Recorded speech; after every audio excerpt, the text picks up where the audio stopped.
Quraish Al Yusuf, Minister of Commerce, Industry and Investment Promotion, दोनों देशों के delegates, business world के leaders, देवी और सज्जनों, नमस्कार। मुझे 7 वर्ष बाद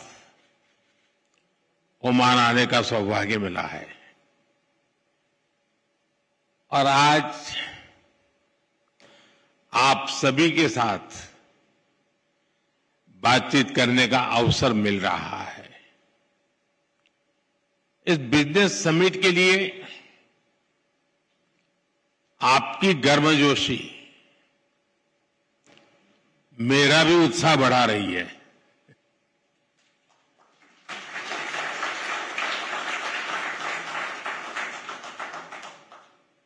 आज की यह समिट भारत ओमान पार्टनरशिप को नई दिशा देगी, नई गति देगी और नई बुलंदियों तक पहुंचने में मदद करेगी। और इसमें आप सभी का बहुत बड़ा रोल है। फ्रेंड्स, आप भारत और ओमान के बिजनेस हमारे ट्रेड को रिप्रेजेंट करते हैं। आप उस विरासत के वारिस हैं जिसका सदियों का एक समृद्ध इतिहास रहा है। सभ्यता के आरंभ से ही हमारे पूर्वज एक दूसरे के साथ मैरीटाइम ट्रेड कर रहे थे। अक्सर कहा जाता है कि समंदर के 2 किनारे बहुत दूर होते हैं, लेकिन मांडवी और मस्कत के बीच अरब सागर एक मजबूत ब्रिज बना है। एक ऐसा ब्रिज जिसने हमारे रिश्तों को मजबूत किया, कल्चर और इकोनॉमी को ताकत दी। आज हम विश्वास के साथ कह सकते हैं कि समंदर की लहरें बदलती हैं, मौसम बदलते हैं, लेकिन भारत ओमान की दोस्ती हर मौसम में और मजबूत होती है और हर लहर के साथ नई ऊंचाई को छूती है। फ्रेंड्स, हमारा रिश्ता ट्रस्ट की नींव पर बना। फ्रेंडशिप की ताकत से आगे बढ़ा और समय के साथ और गहराता चला गया। आज हमारे डिप्लोमेटिक रिश्ते भी 70 इयर्स के हो गए हैं। ये सिर्फ 70 वर्ष का उत्सव नहीं है, ये वो पड़ाव है जहां से हमें अपनी सदियों की विरासत को एक समृद्ध भविष्य की तरफ ले जाना है।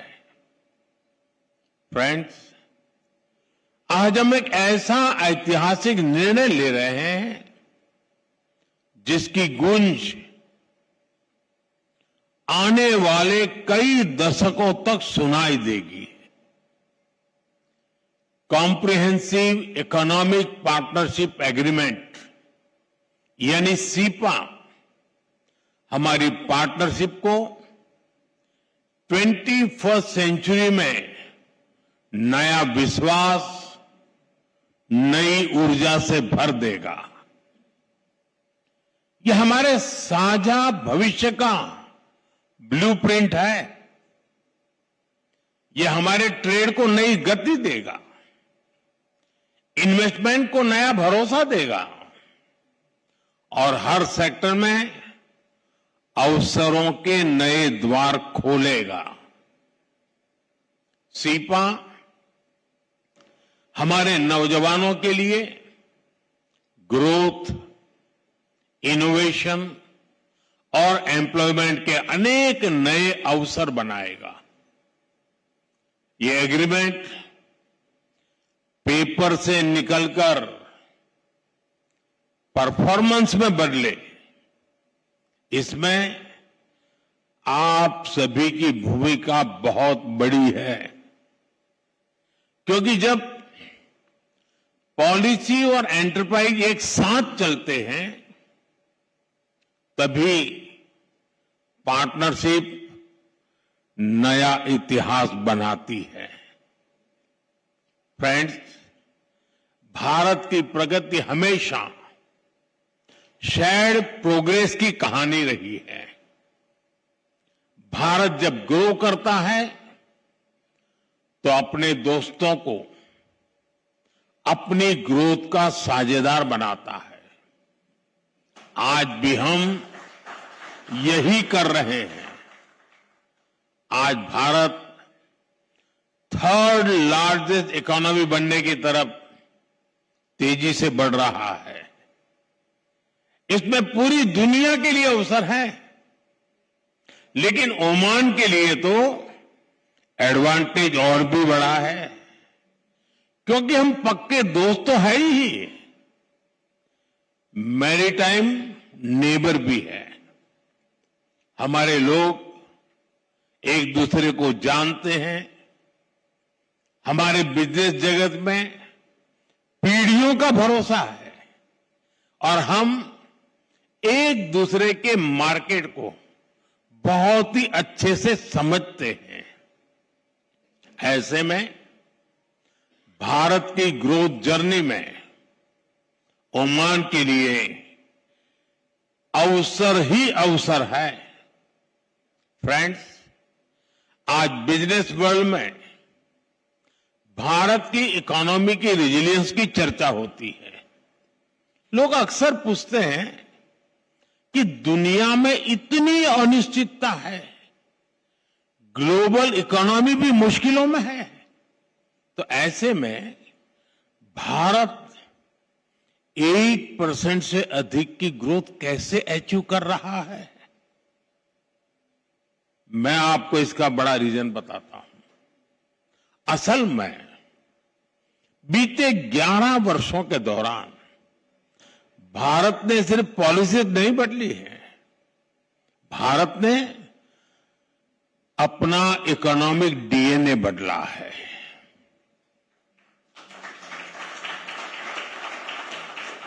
मैं आपको कुछ उदाहरण देता हूं।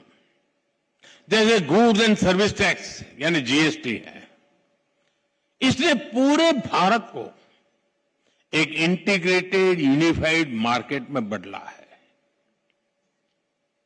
इंसॉल्वेंसी एंड बैंकरप्सी कोड से फाइनेंशियल डिसिप्लिन आया, ट्रांसपेरेंसी को बढ़ावा मिला और इससे इन्वेस्टर कॉन्फिडेंस मजबूत हुआ।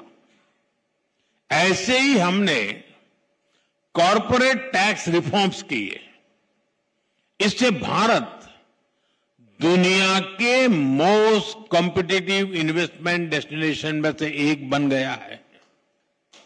साथियों, अभी आपने लेबर रिफॉर्म्स की भी चर्चा सुनी होगी। हमने दर्जनों लेबर कोड्स को सिर्फ 4 कोड्स में समेट लिया है। ये भारत के इतिहास के सबसे बड़े लेबर रिफॉर्म्स में से एक है। फ्रेंड्स, जब पॉलिसी क्लैरिटी आती है तो मैन्युफैक्चरिंग को भी नया विश्वास मिलता है। एक तरफ हम पॉलिसी और प्रोसेस रिफॉर्म कर रहे हैं, वहीं दूसरी तरफ भारत में मैन्युफैक्चरिंग को बढ़ावा देने के लिए प्रोडक्शन लिंक इंसेंटिव भी दे रहे हैं। ऐसे प्रयासों से ही आज मेक इन इंडिया अभियान को लेकर दुनिया में बहुत उत्साह है। फ्रेंड्स, रिफॉर्म्स को भारत के डिजिटल पब्लिक इंफ्रास्ट्रक्चर ने और ताकत दी है। गवर्नेंस पेपरलेस हुई है, इकोनॉमी कैशलेस हुई है और सिस्टम कहीं ज्यादा एफिशिएंट, ट्रांसपेरेंट और प्रिडिक्टेबल हुई है। डिजिटल इंडिया सिर्फ एक प्रोजेक्ट नहीं है, ये दुनिया की सबसे बड़ी इंक्लूजन रिवॉल्यूशन भी है। इससे ईज ऑफ लिविंग बढ़ी है और ईज ऑफ डूइंग नए लेवल पर पहुंच चुकी है और भारत में बन रहा आधुनिक फिजिकल इंफ्रास्ट्रक्चर इसको और बेहतर कर रहा है। सुधरती हुई कनेक्टिविटी के कारण भारत में लॉजिस्टिक की कॉस्ट लगातार कम होती जा रही है। फ्रेंड, भारत निवेश के लिए एक आकर्षक डेस्टिनेशन है, ये तो दुनिया मानती है। साथ ही भारत एक भरोसेमंद फ्यूचर रेडी पार्टनर है और ओमान इसको बहुत अच्छे से समझता भी है और सराहता भी है। हमारा जॉइंट इन्वेस्टमेंट फंड अनेक वर्षों से दोनों देशों में निवेश को बढ़ावा दे रहा है। एनर्जी हो, ऑयल एंड गैस हो, फर्टिलाइजर्स, हेल्थ, पेट्रोकेमिकल्स और ग्रीन एनर्जी हो, ऐसे हर सेक्टर में नई संभावनाएं बन रही है। लेकिन साथियों, भारत और ओमान सिर्फ इतने से संतुष्ट नहीं है। हम कंफर्ट जोन में नहीं रहते। हमें भारत ओमान पार्टनरशिप को नेक्स्ट लेवल पर ले जाना है। इसके लिए दोनों देशों के बिजनेस वर्ल्ड को अपने कुछ बड़े लक्ष्य तय करने ही होंगे। आपका ये काम मैं कुछ हल्का कर देता हूं। मैं आपको कुछ चैलेंज देता हूं कि ग्रीन एनर्जी में मिलकर कुछ बड़ा कर सकते हैं क्या? क्या हम अगले 5 वर्ष में 5 बड़े ग्रीन प्रोजेक्ट शुरू कर सकते हैं? हमें green hydrogen, green ammonia, solar parks, energy storage और स्मार्ट ग्रिड के क्षेत्र में नए बेंचमार्क्स बनाने हैं। फ्रेंड्स, एनर्जी सिक्योरिटी जितनी जरूरी है उतनी ही आवश्यक फूड सिक्योरिटी भी है।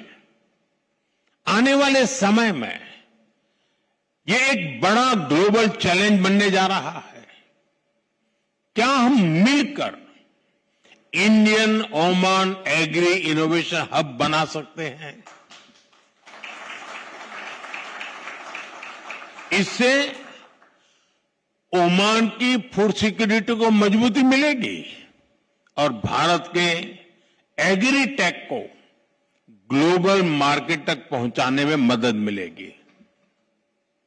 फ्रेंड्स, एग्रीकल्चर तो एक सेक्टर है, ऐसे ही हर सेक्टर में इनोवेशन को बढ़ावा देना जरूरी है। ऐसे में क्या हम ओमान इंडिया इनोवेशन ब्रिज की स्थापना कर सकते हैं? हमें तय करके चलना होगा कि आने वाले 2 वर्षों में 200 भारतीय और ओमानी स्टार्टअप्स को हम जोड़े।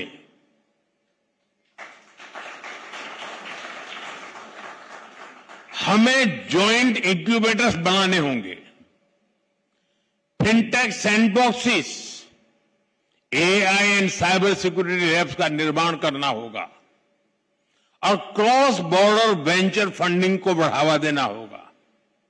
फ्रेंड्स, ये सिर्फ आइडियाज नहीं है, ये इन्विटेशन है।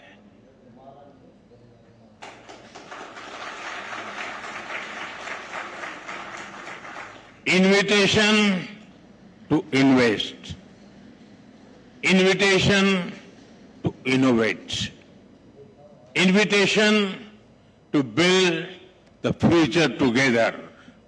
आइए हम इस पुरानी मित्रता को नई टेक्नोलॉजी, नई एनर्जी और नए सपनों की शक्ति से आगे बढ़ाएं। शुक्रान। जय जय अलन। Thank you.